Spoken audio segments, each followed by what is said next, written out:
ஆண்டவராகிய இயேசு கிறிஸ்துவின் இனிய நாமத்தில் உங்கள் அனைவருக்கும் என்னுடைய அன்பின் வாழ்த்துக்களை தெரிவிக்கிறேன். அதாவது நல்லது கெட்டது, ஆண்டவர் பூமியை படைக்கும் போது சூரியன் உண்டாக கடவுள் என்றார், அது நல்லது என்று கண்டார். அப்புறம் மீன் மச்சம் என்னெல்லாம் சிருஷ்டித்தாரோ அவ்வளோத்தையும் நல்லது என்று கண்டார், நல்லது என்று கண்டார். அப்புறம் அவர் நல்லதாகவே எல்லாம் நல்லா இருக்க தான் விரும்புகிறார். ஆமாம், தேவன் நல்லவரும் நன்மை செய்வருமாக இருக்கிறீர் என்று சொல்லி சங்கீதக்காரன் சொல்கிறார். அப்போ நல்லது, நன்மை தீமை அறியத்தக்க கனியின் பழத்தை புசிக்காத, புசிக்கிற நாளில் சாகவே சாவீர்கள் என்று சொன்னார்.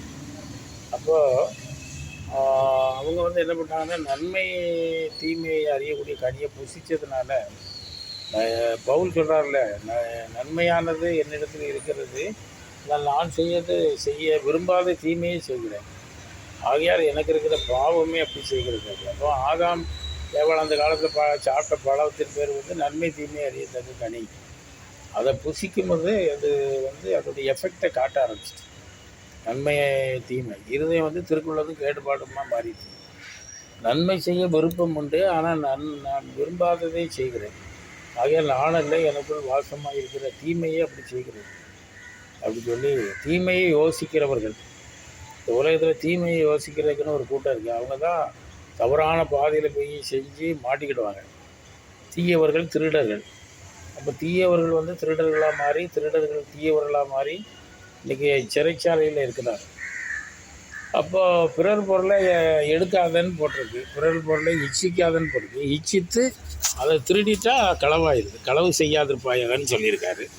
அப்போ களவு செய்யாதிருப்பான்னா, களவு செஞ்சால் அது தண்டனை உண்டு, களவு. அப்போ எடுத்ததை திருப்பி கொண்டு கொடுக்கணும், அதுதான் இயேசுராருடைய இது. ஆனால் இங்கே நன்மை செய்ய விருப்பம் உண்டு, ஆனால் நடத்தி முடிக்கவோ பெறனில்லைன்னு சொல்லி ஒரு கூட்ட மக்கள் பாவத்துக்குள்ளே கிடக்கிறாங்க. நன்மையை அந்த பாவ இருளிலிருந்து வெளியே வர முடியல. அதனால தான் நல்லது, தேவன் எல்லாவற்றையும் நல்லது என்று கண்டார், நல்லது என்று கண்டார்.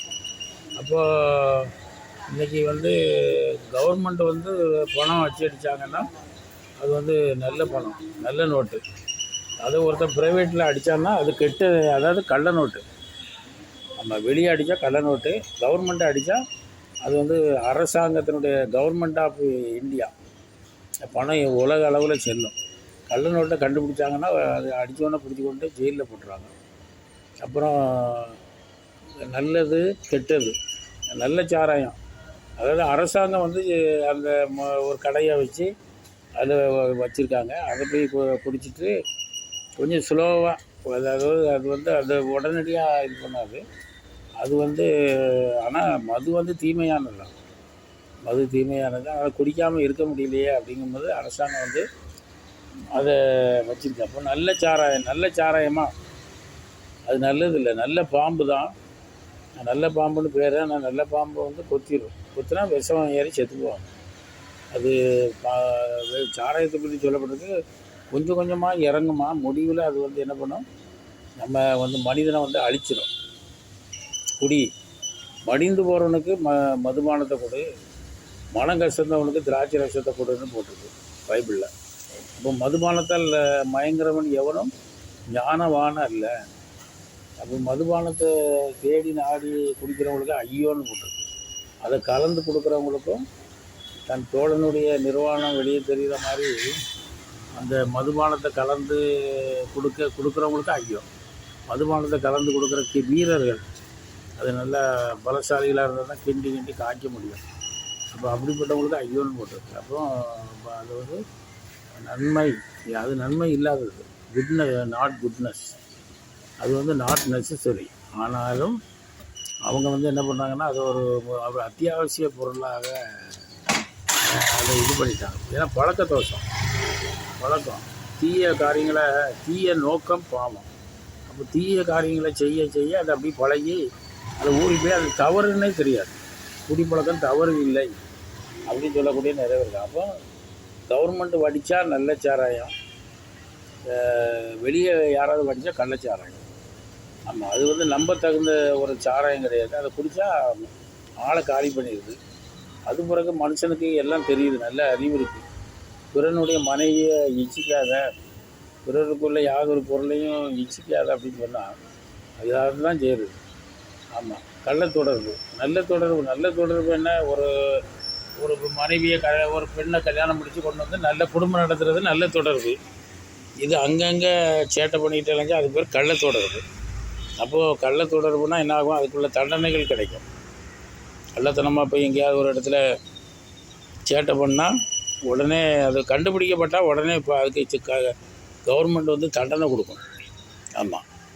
அதனால் எது நல்லது எது கெட்டதுங்கிறத கண்டுபிடிக்கக்கூடிய அறிவை மனுஷனுக்கு கொடுத்துருக்காரு. மனிதனே நல்லது என்னதுன்னு உனக்கு தெரியுமே. உனக்கு இப்போ நல்ல பொருளை வாங்க தெரியுது, நல்ல முறையில் சாப்பிட தெரியுது. ஒரு கிலோ விஷம் இருக்குதுன்னு சொன்னால் யாராவது சாப்பிடுவாங்களா அதை?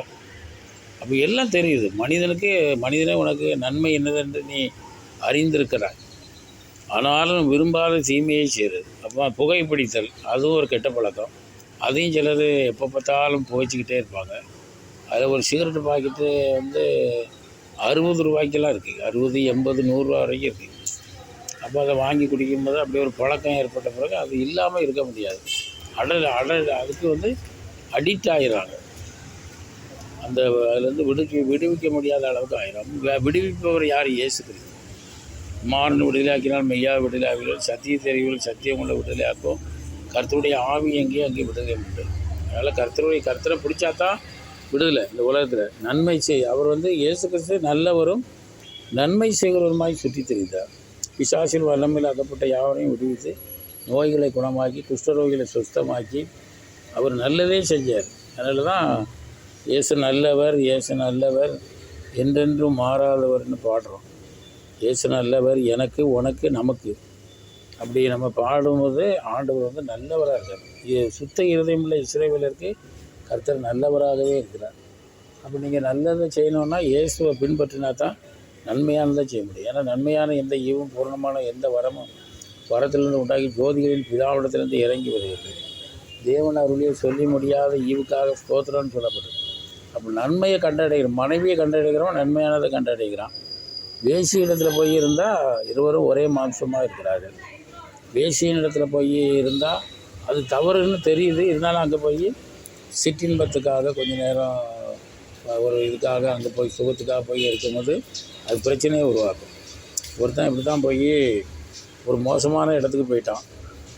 அங்கே அவனை கண்டுபிடிக்கப்பட்டு அடிக்கும்போது அவன் சொல்கிறான், அச்சிஸ்டர் அந்தோனியாருங்கிறான். அப்போ அவங்க எல்லோரும் சொன்னாங்க, அந்த புனிதர் பேரை சொல்லாதப்பா, கூடுதலாக நாங்கள் ஏன் அடிக்கணும்னா நீ அவரை போட்டு வம்பு கிழிக்கல, நீ வந்த இடம் சரியில்லாத இடம்.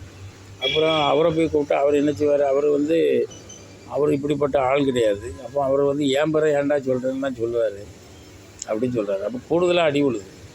அதனால் தவறான பாதையில் போயிட்டு கெட்ட பாதையில் போயிட்டு அப்புறம் வருத்தப்படக்கூடாது. அதனால தான் மனிதனுக்கு பகுத்தறியும் தன்மையை கர்த்தர் கொடுத்துருக்காரு. நல்லது உங்களுக்கு முன்னாடி நன்மையும் தீமையும் வைக்கிறேன், எதை தெரிந்து கொள்வீர்கள்.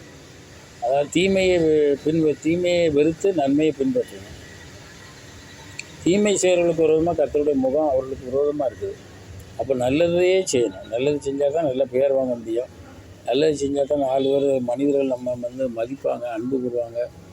அதனால் நல்லதே செய்வோம், நல்லதே திங்க் பண்ணுவோம், பிறருக்கு நன்மை செய்வோம். கர்த்தர் தாமே இந்த வார்த்தைகளை கேட்ட உங்களை ஆசீர்வதிப்பாராக. ஆமென். அல்லேலூயா.